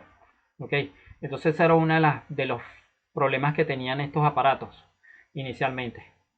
Entonces, en 1930, en 1903, Emil Wishart aumentó la precisión del sismógrafo, mejorando el método de amplificación y amortiguando el instrumento, o sea, poniendo digamos, algún dispositivo que permitía amortiguar la señal causada por la resonancia del instrumento. ¿Okay? Y entonces, de esa manera, el instrumento seguía fielmente la vibración del suelo.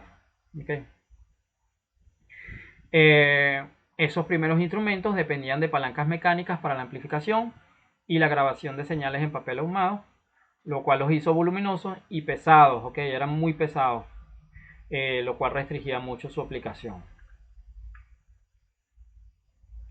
Este, y bueno, los últimos avances más importantes fueron a partir de 1906, cuando Boris Galizin de Rusia introdujo el sismómetro electromagnético, ¿ok? Lo cual permitió la grabación galvanométrica en papel fotográfico.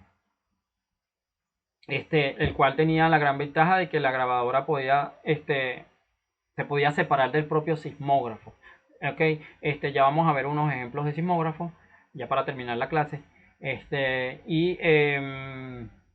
Pues vamos a ver pues cómo ellos pueden registrar las ondas sísmicas. ¿Ok? Bien, ya dijimos que en este caso un sismógrafo en este caso es un instrumento usado para medir las vibraciones que se producen en la Tierra. ¿Ok? Este, y bueno, prácticamente el principio de funcionamiento de un sismógrafo es que está basado en el principio de la inercia, ¿ok? De los cuerpos. ¿Ok? Es decir, eh, cuando se está produciendo un movimiento sísmico, lo que se desea es ver qué tanto un material se resiste al movimiento, ¿ok? Y eso es prácticamente el principio de funcionamiento del sismógrafo. O sea, tenemos una masa fija y es pesada, y esa masa tiende a mantenerse lo más firme posible, o sea, a través de la inercia, ¿ok? Eh, a pesar de que el cuerpo, el material o el entorno se está moviendo, ¿ok? Entonces eso es el principio de funcionamiento del sismógrafo. Vamos a ver cómo es esto, ¿ok? Entonces, de esa manera, podemos tener dos tipos de diseño, ¿no? Mejor dicho, tres tipos de diseño de los sismómetros o de los sismógrafos. Ok, podríamos tener sismógrafos mecánicos, los cuales en este caso registran el desplazamiento amplificado del terreno. Ok, podemos tener también sismógrafos de tipo electromagnético, que en este caso responden a la velocidad del movimiento de una masa inercial magnetizada con respecto a una bobina que detecta las variaciones del campo. Y podemos tener también sismógrafos de tipo piezoeléctrico.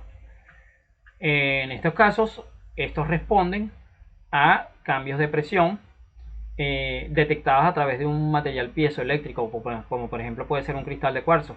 ¿Okay? Cuando es sometido a presión o cambios de presión, en este caso se produce un efecto piezoeléctrico, que es el que determina cuándo se produce la vibración. Pero también tenemos que tanto uno como otro de estos tipos de sismógrafos que acabamos de mencionar, ellos pueden responder tanto a movimientos verticales como horizontales. ¿Okay? Algunos de ellos están construidos para registrar tres componentes, ¿okay? Ortogonales del movimiento, o sea que quiere decir que pueden detectar movimientos en la dirección X, Y o Z. ¿Okay? Y casi todos o muchos de ellos son variantes del principio del péndulo. Vamos a verlo un poquito en detalle. Tenemos el sismógrafo de variación vertical. ¿Okay? El sismógrafo de variación vertical, en este caso detecta variaciones obviamente en la dirección vertical, y pueden responder, ¿cómo se llama? El sismógrafo de variación vertical, en este caso, por ejemplo, tenemos un marco de referencia como este, una base, que esa base debería estar fija en el suelo. ¿Okay? Tenemos una barra que sujeta eh, a una masa que está en reposo, ¿okay? Una masa bastante pesada y está en reposo a través de un resorte que lo mantiene en equilibrio, ¿verdad? Entonces cuando digamos sobre esa masa hay digamos algún elemento que permite llevar un registro en un papel, ¿okay? Un papel giratorio. Y digamos que esa masa siempre está fija, es una masa inercial. Entonces cuando se producen los movimientos verticales, realmente lo que se mueve no es la masa, lo que se está moviendo es el marco externo, o sea, lo que está sosteniendo esa masa.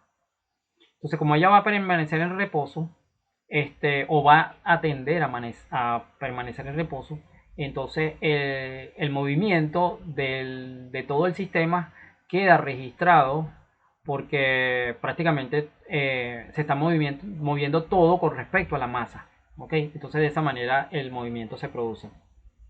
Entonces en este sismómetro de variación vertical, la masa es montada sobre una barra horizontal sujeta a un extremo por un pivote, ¿ok? De modo que ésta pueda moverse en la dirección de un plano vertical. Dijimos aquí hay un lápiz colocado en la barra, ¿ok? Y a medida que se está moviendo ese sistema de manera vertical, va llevando el registro en papel de la onda que se está produciendo.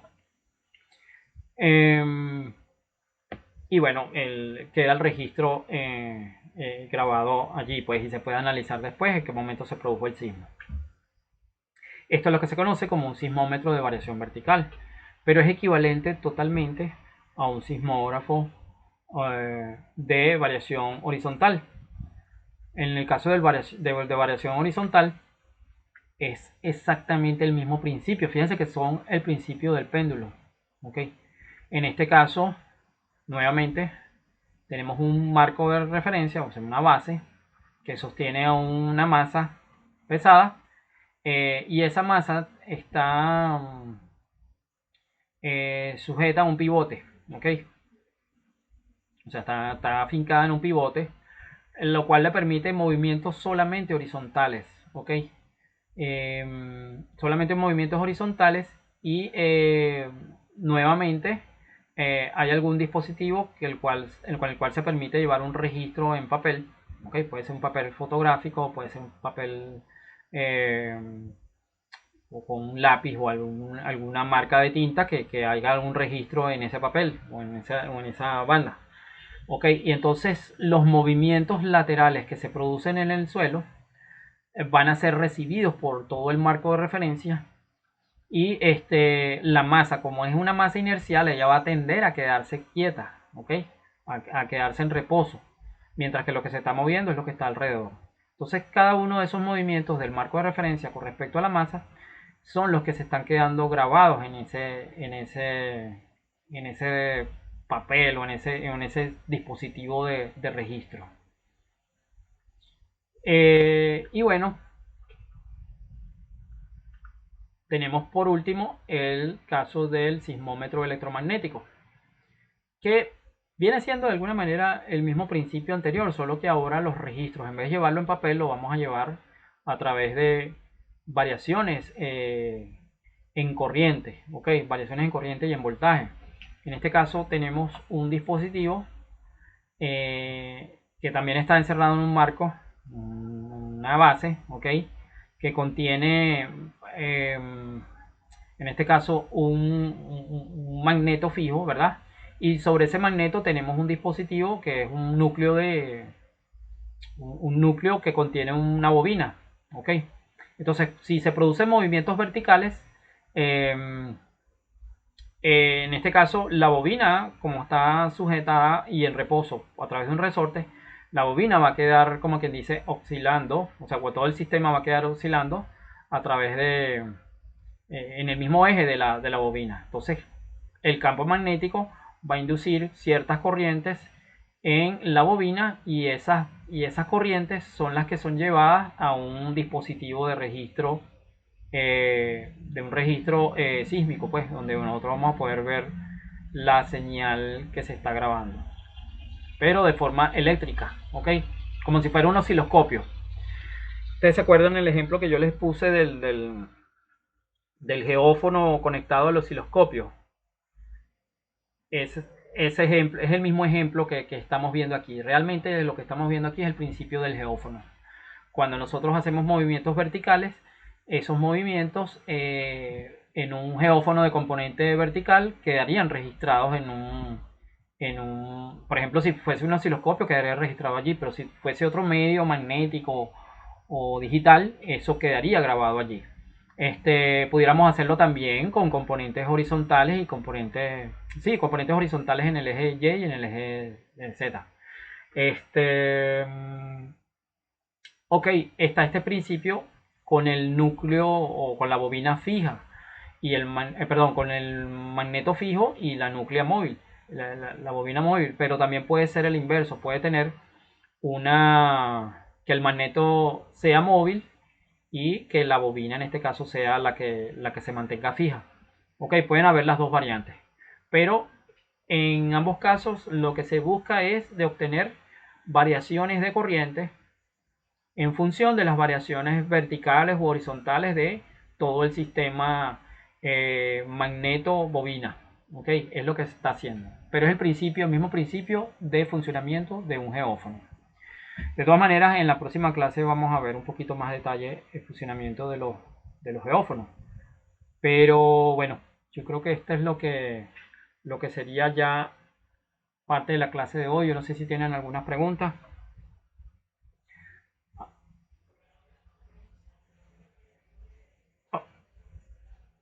Ok, sí, la electricidad es un poquito eh, enredada, pero realmente lo que me interesa que ustedes entiendan es cómo se relacionan las propiedades elásticas con las ondas, ¿ok? De qué manera ya ustedes pudieron ver que las ondas, por ejemplo, en el caso de las ondas longitudinales, son movimientos de dilatación y de compresión, ¿verdad? Entonces, esos movimientos de dilatación y compresión ya sabemos que están referidos a deformaciones y a esfuerzos que se producen en el medio, a través obviamente de una fuente original. Pues no hemos hablado de la fuente, pero la fuente de energía en este caso lo que está produciendo es una deformación en un lugar. Y esa deformación se va propagando en el medio a través de como una deformación, y esa deformación en sí es la onda, ¿ok? Solo que que se va desplazando a lo largo de un medio, este, y sí, va alcanzando, va transportando energía a lo largo a medida que se va distanciando de la fuente, ¿ok? Eso es lo que está haciendo, eh, o lo que está sucediendo cuando se produce una onda. Hay una deformación y esas deformaciones pueden ser tanto longitudinales como de cizalla. ¿Okay? En el caso de los movimientos de cizalla, son causados obviamente por los movimientos transversales. En este caso estaríamos hablando ya no de ondas longitudinales, sino de ondas transversales, ¿ok? Ondas S, por ejemplo. ¿Ok? Pero es esa combinación de efectos. Entonces, vamos a tener otra segunda clase ya para entrar un poquito más en materia, porque hoy fue como más elasticidad que todo. Pero la idea era como introducir esa parte, ¿ok? Introducir esa pequeña parte, y ya en la otra clase vamos a hablar un poco más sobre el método sísmico, el método de propagación sísmico, en el cual ustedes van a ver cómo se propagan las ondas, qué pasa las ondas cuando llegan y alcanzan un medio, cómo se reflejan, cómo se refractan. Y a partir de allí ustedes pueden determinar los tiempos de llegada a los receptores. Y sabiendo los tiempos de llegada, ustedes pueden calcular de alguna manera las velocidades de las ondas. Y una vez que determinan las velocidades de las ondas, ya ustedes pueden hacer con eso muchas cosas. Pueden construir modelos del subsuelo, ¿ok? En los cuales les va a decir cuál profundidad está los medios reflectores, o pudieran calcular también los módulos elásticos. Si estuvieran todas las condiciones dadas, pudiesen calcular los módulos elásticos y pueden saber si un medio es bueno o es malo para hacer algún tipo de edificación, algún tipo de construcción, ¿ok? Que sea resistente a los sismos, ¿de acuerdo? Eso es básicamente lo que pudiéramos empezar a hacer ya a partir de la próxima clase. Pues claro, eso lo vamos también a ver en la práctica cuando podamos recoger datos.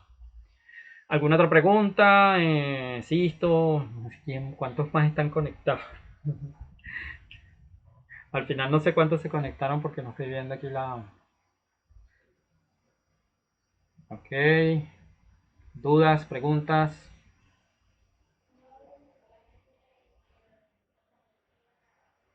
Ok. Sí, sí, seguro. Yo les voy a enviar el PDF, como siempre. El PDF está más completo. Y ¿cómo se llama? Les voy a enviar eso, les voy a enviar la grabación. Y tan pronto, yo diría que no sé si el próximo jueves ya tenga la otra clase. Podríamos conectarlo. Yo creo que más que el jueves, podría ser el viernes. Bueno, el viernes ustedes están ocupados, seguro. Pero voy a tratar de que pueda ser el próximo jueves. Sí, sí, sí, correcto, correcto. Sí, si no puedo, entonces les envío la clase grabada. Y, ¿cómo se llama? Y bueno, nos estaríamos viendo, ya sería después de Semana Santa. Sí, exacto. Oye, qué chimbo que no. Yo de verdad estaba jurando que la semana que viene era de clases también. Pero bueno, vamos a hacer así. Entonces, ajá, entonces, ¿cómo van con los informes? ¿Alguna duda sobre los informes?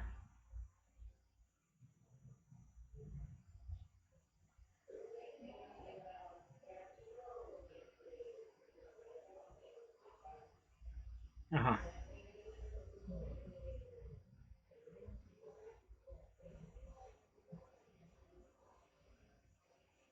Sí, sí, realmente viene siendo, o sea, si tú te refieres a había que hacer un mapa topográfico, sí, prácticamente viene siendo como el mismo que hicieron en el anterior, solo que ahora sí lo van a poder comparar con el mapa de anomalías de aire libre. Ok, entonces, es importante o sea, que generen los dos mapas para que ustedes puedan correlacionarlos. Para cuando no sería bueno superponerlos porque se van a solapar las curvas y va a ser un poco complicado hacer la relación, pero más o menos lo pueden colocar uno al lado del otro cuando están haciendo sus análisis y ver las similitudes y las diferencias, ¿ok?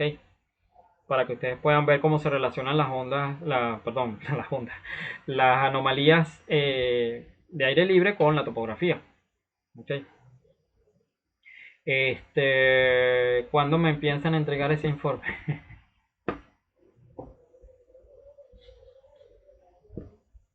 Ok, tienes plan. Está bien. Ah, ok. Ok. Bueno, traten de que no se les acumule. Bueno, ahorita, porque ya el próximo sí también va a ser un poco largo. Y después viene también el de métodos eléctricos. Y bueno, ya la cosa se complica. Bueno, pero me lo entregan, no sé, bueno, más tardar yo diría que el jueves, pues. No les puedo dar más chance porque ya es suficiente. Eso era para entregarlo el fin de semana. Sí. Ok, bueno, entonces, bueno, si no tienen más dudas, yo ya la estoy terminando de grabar la clase y se las envío entonces tan pronto la suba a la nube. Perfecto. Bueno, entonces quedamos así. Ok, hasta luego. Les aviso entonces si el jueves podemos continuar otra vez con la clase o se las envío grabadas. ¿De acuerdo? Perfecto. Hasta luego. Chao.